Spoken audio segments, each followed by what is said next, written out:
Alright, so it's been a while, about 3 months since the 55 has run, so I'm just going to assume that this battery is not going to be any good, so I've got another battery to put in. I must have been planning on that because I don't have any of these type.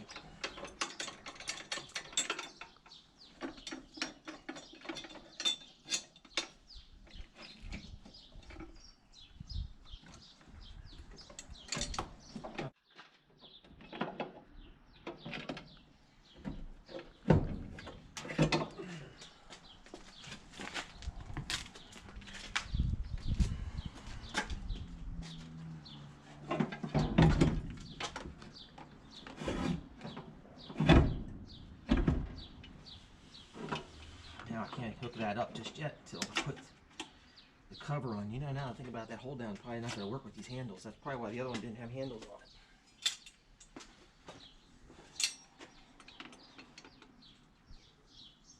I really don't think that's going to work. Doesn't mean I'm not going to try.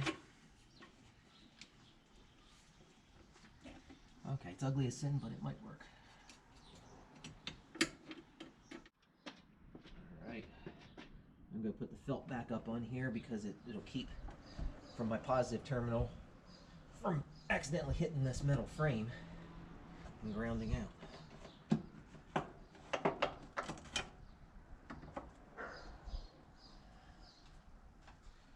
Okay. A little bit of gas sitting in there.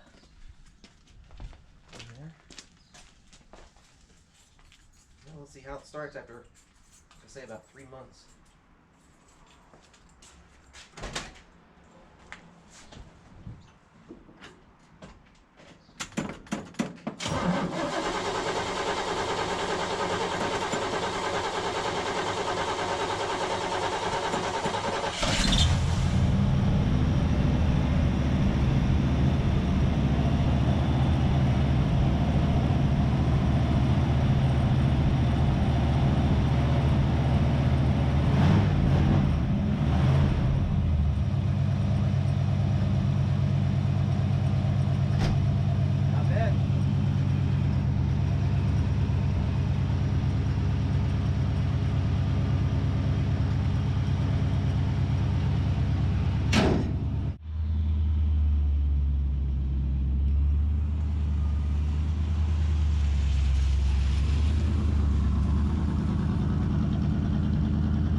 Alright, so time to start getting things together for Carlisle. So I've got a 64 Impala hood that's here. We're going to have to take. We'll probably take those old valve covers that are up there then too, those tall ones. These are staying. This is for a future project. This is a 327 from 63. This is one from 67. Probably going to do will it run videos at some point on those. This one here's going to go. It's got to be tore down so I can load it up, and that is an original 265 Chevy engine there.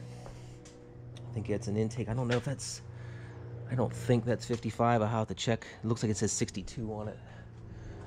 And then up there I've got boxes of parts, so we'll be pulling those down then today. So here's a closer look at the 265 engine. It is a 55 block, early 55.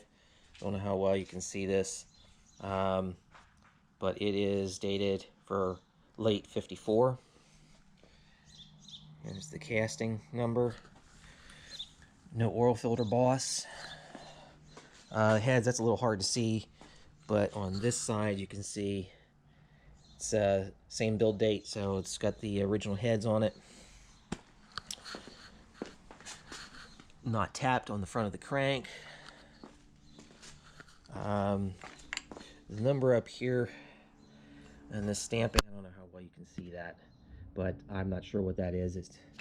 That's gonna tell me anything at this point. The intake I think is 56, but it does also have the correct exhaust manifold on, so if you're doing a 55 Chevy, I think it's a good starting point here if you're looking for original motor.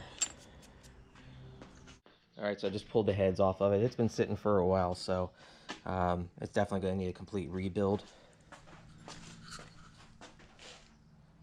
and but I don't think everything's been done because there is nothing stamped on that piston, so it may still be a standard bore. So plenty of meat left in here to do an overbore. All right, we've got the bolts out. Let's take a look, give that a good slap there. Oh, that was not even on there very good. Oh. Okay, that's why they call it a mouse engine or mouse motor. Check out the oil pump. Interesting. All right, let's go ahead and finish pulling this apart. A set of 882 heads that someone's done some cutting and some porting on. Probably can't see it too well in here. They've been sitting for a little bit, so they do have some rust on them a little, but it's got some guide plates on it. I don't know much more about it other than what you see here. Okay, got so busy I just wound up boxing in and loading everything up, so I didn't get to show you sort of all the items. But over the next couple days, as I unload things and get it all set up, I'll show everyone what we got going on. But got the trailer nearly filled. I got a couple more things yet I still got to go find and pack in here. Here's that 265 motor that you saw yesterday. I went ahead and brought it home and took the internals out of it. But it had been sitting for a while. It actually, I showed you that earlier, it had that mouse nest in there, and well, mouse pee does not bode well for metal, so you can see the inside of those cylinders. Well, these are probably from sitting, but down at the bottoms there, they're pretty bad.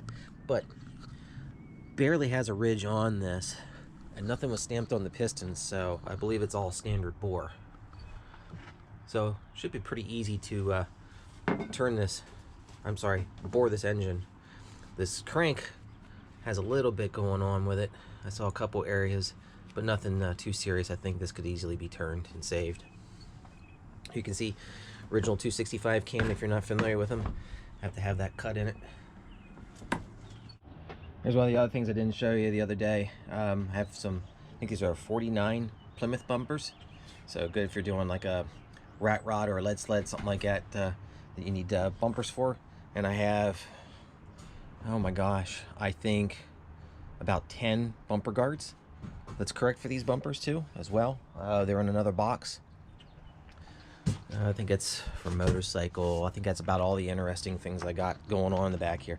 All right, so that's gonna do for this video. I will post some more videos when I get everything set up and do some walk around Carlisle. So if you want to see that, if you haven't already, make sure you subscribe. If you like this video, hit the thumbs up. And if you're gonna be at Carlisle, stop in and see us. We're gonna be at space ND number 3 and 4. That'll be near gate 3. Thanks for watching.